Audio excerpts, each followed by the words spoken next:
Good morning. It's 9:11. Gary Byron here on this Thursday morning at 11 minutes after the hour of 9 o'clock. Our next guest into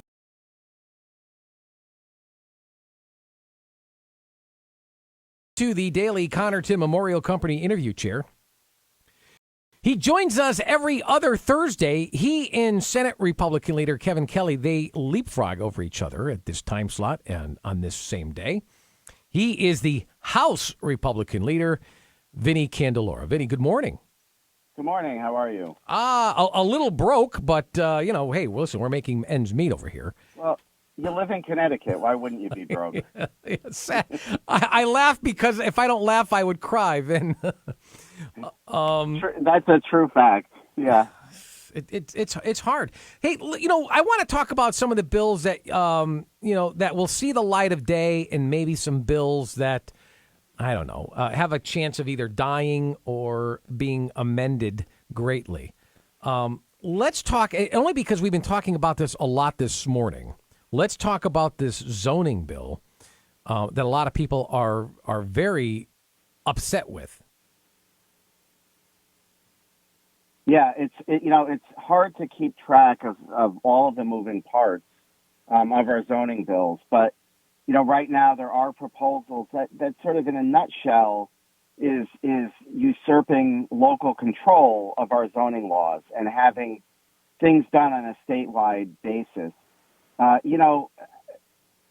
Somewhere our state elected officials have come to the conclusion that state government makes better decisions and are more efficient than our local government, which for many of us who have come out of local government when we ran for state office, recognize that that's absolutely opposite. Most towns are operating very well, especially those that are under Republican control and are fiscally sound. And so for the state to now attempt to take over local zoning decisions, it makes sense that everybody should be concerned.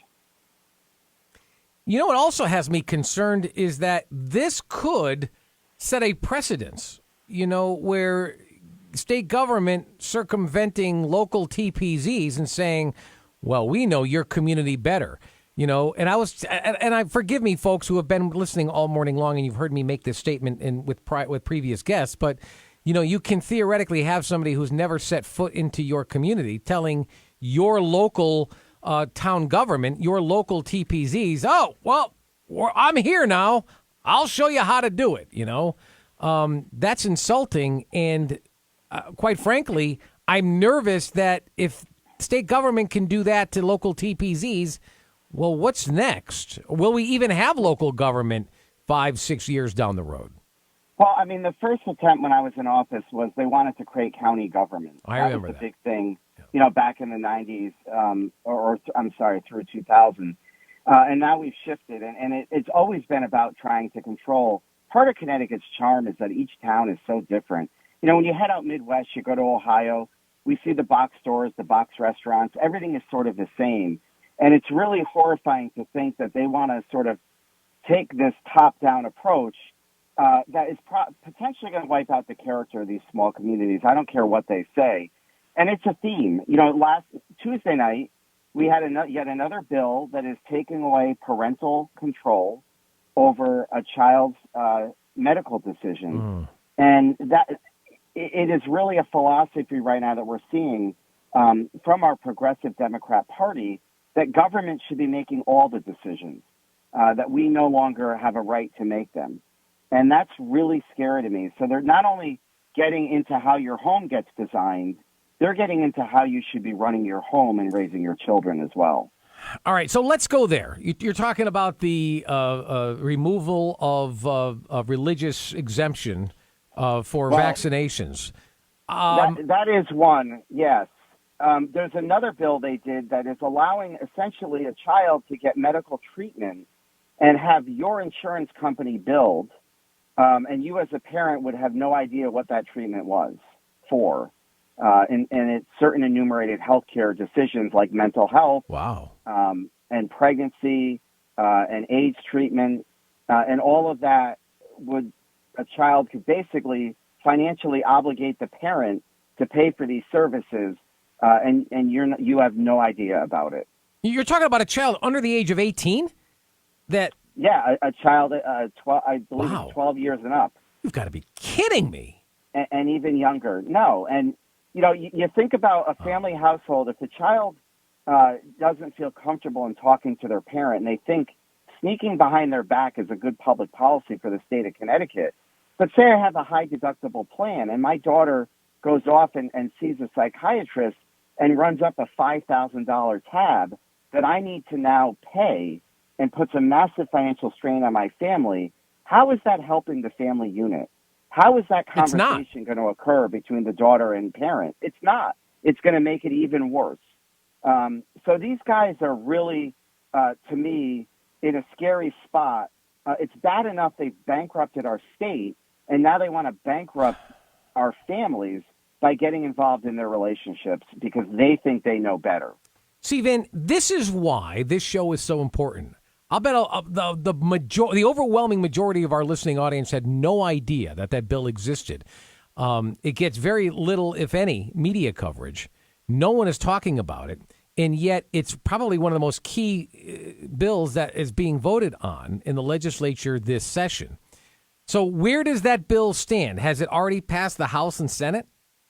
So it passed the House, and it's in the Senate. And the Senate also has a similar bill, Senate Bill 2, that might be taken up. That is an expansion on this whole concept as well.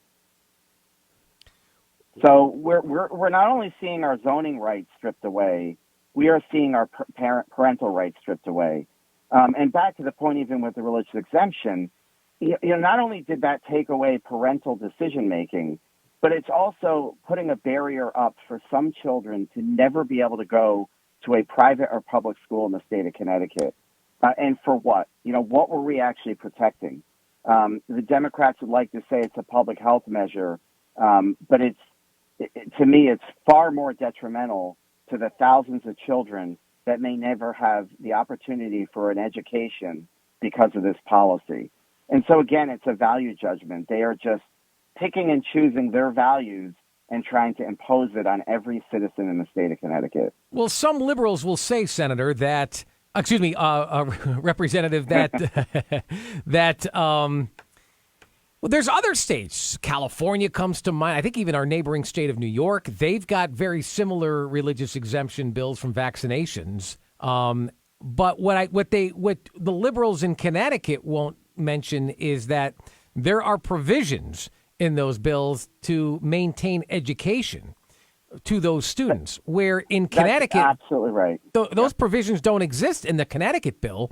So then realistically, we're going to have between 7,000 and 8,000 students who are, or kids who are not in school. So really, let me get this straight, Representative, is the choice either to acquiesce and get vaccinated despite religious exemption, or medical harm, or medical right, or medical harm, right? There could be allergies and so on to the ingredients of some of these serums and these vaccinations. Well, so then it's either homeschooling or get the hell out of the state, leave, right? Move to another state. That's right. Those are the options. And under federal law, not only does our Constitution protect education and give it as a constitutional right, the federal government protects special education, and states have an obligation to provide those services. Even the New York bill addressed that issue. Right. Connecticut did not. And so, the Democrat Party in our state, frankly, with the legislation they put forward, it's embarrassing because they don't even take the time to get it right.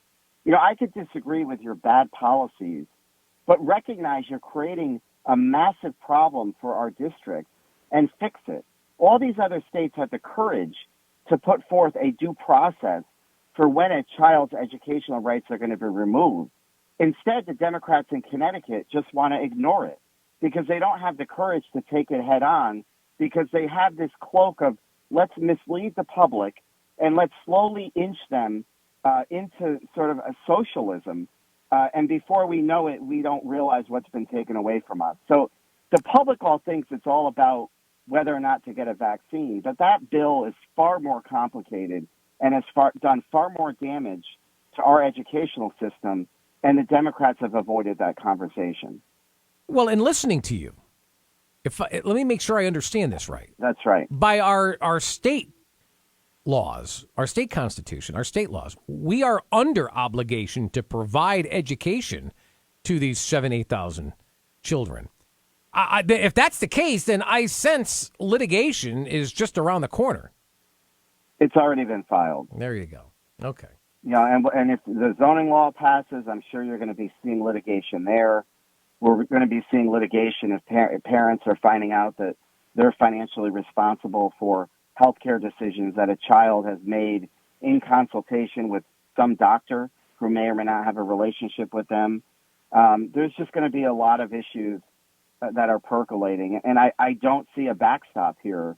I hope the governor would start standing up to this and recognizing that parental rights are important. You know, these are the fundamental issues that our country and our state were founded on that made us better. And, you know, we've seen it with even all these car thefts. That came out of a Democrat policy to erode child accountability for their actions. And without that accountability now, we are seeing more and more thefts in our communities.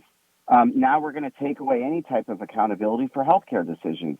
So we are going to let children make these decisions, and the parents have to pay for them anyway. It's just a scary spot we're in. Wow. Oh, my goodness. We are speaking with House Republican leader Vin Candelora. Vin, why is the state capitol still closed when every other business out there, buildings are opening, and heck, we're even learning that they're going to be opening to full capacity on the 19th of the month? But I don't know, Gary. You know, they like doing business this way. They like putting a bill up on the TV. You know, there's a delay. People that are impacted by these bills don't even know that they're getting voted on. As you know how it used to work, there would be lobbyists in the building protecting different industries and people who have interest in the legislation. They're all silenced. So we are going into an echo chamber, listening to ourselves, and the majority party gets to do whatever they want. And it's a dangerous situation that we're in. We should be opening. If we want people to continue to get vaccines, to get back to normal, we have to show them that there's a benefit to getting these vaccines, and we're getting back to normal. Oddly, all the other private sector businesses are, but the state of Connecticut likes to stay shuttered because transparency and shining the light on these bad proposals is not a good thing for the Democrat Party. Are you in session today? We are. We're going in about 45 minutes. And, okay, are you one of the bills coming up today about early voting? Yes, potentially we're going to be voting on a bill that was voted on 2 years ago, which would have the voters choose on whether we want to institute early voting in the state of Connecticut. And so it would be sort of the in-person structure where people could go to town hall, you know, maybe a week before the election and cast a ballot. That has to go to referendum, though, right? It does. So I knew it. This bill needs to get through the House and Senate only by a simple majority. If it passes both, it will go on the ballot in 2022 for a referendum vote to let the voters decide whether that's a good idea. So it would go on the referendum would take place in 2022? Correct. Okay. All right. I understand that there is some conflict between, I guess, the governor and some of the Dems, the rank and file Dems in both the House and Senate going on right now. It's over what? It's over taxes? Yeah, I mean, right now what we've seen out of the Finance Committee is they've put forth a massive tax package. And, you know, people are saying the governor's great, he's holding the line on taxes. I want to first say we have two camps. We have the Democrat Party that wants to raise taxes on the wealthy. They want a capital gains tax. They want a consumption tax. And the governor's put his foot down and said, no way, we are not raising taxes on the wealthy. However, the governor and the Democrats also put forth proposals to raise a gas tax, to have a digital tax, to have a health care tax, to have a pharmaceutical tax that really is going to hit the middle class. All of those taxes are okay. The capital gains is where the Civil War revolves around. But the other thing the Democrats did is they created an offshore bank account because I guess they're recognizing the benefits of these accounts, and they did it's up to a $1 billion offshore bank account, so it's off budget. It's in a separate account that they would be able to administer outside of the realm of government. So they've enjoyed operating in a bubble over the last year under COVID, and now we're starting to see policies being put forth to allow for that cloak of secrecy to continue long beyond COVID going away. Oh, my goodness. Oh, boy. Oh, so wow.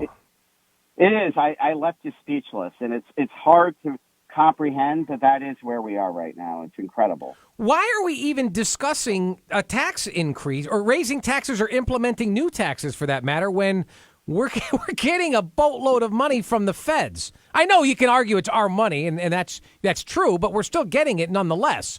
We don't need to raising taxes. Because it's never enough. And I think, what the policy is saying is the money in the private sector, the money in private people's hands, isn't worth it. We are better off putting it into government and let government spend it. So they are taking all this money out of Connecticut's economy and sticking it into their bank account. And then they wonder why we never recover when there's recession. And we need to stop putting our hands around the necks of businesses and letting them breathe a little bit and try to recover. Well, we're also broadcast on Facebook Live. Joan on Facebook, Vin, is saying we do not know about these bills because media is not doing its job presenting all the information. Media is favorable toward one side instead of being neutral. We need your show to keep us informed. Thank you. No, thank you, Joan. Julia on Facebook, representative, is saying this is appalling that the state is trying to impose on our families. They have no rights. Soon they will be taking our religious beliefs from us. I presume she means, generally speaking, our religious beliefs from us. But she brings up a good point, and so do you, Representative, in that our liberal majority seems to think that government can take care of us better than we ourselves can take care of us, and that government can spend our money better than we can spend our money. Yeah, it's a real cynical outlook that the Democrat Party has on the state of Connecticut. They do want to control people and take away as many choices. And when I hear them get up and say, parents harm their kids, they don't do right by them, that's a real cynical outlook. And Republicans say no. We think parents are doing things well, and if we leave the freedom to them to raise their children, we are much better off as a state. Last night, getting to the point of religion, they're trying to put more laws and an easier ability to sue faith-based pregnancy centers. So they've now targeted our religious organizations that have put together these wonderful centers that help women in crisis who might become pregnant and can't afford it. They help care for the baby. They help counsel. And the Democrats don't think that that's a good policy, that we should be just advancing what Planned Parenthood advances. And there's no room for faith-based organizations to be counseling people.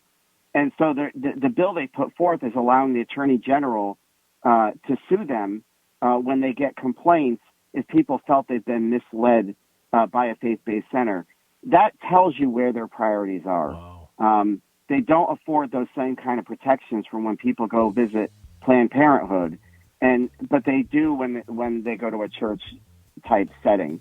So they already are telling us how we can practice our religion and continue to try to erode those fundamental principles that make our country great. They're telling us how to live our lives. They're saying that the government can live our life and make our decisions better than we can.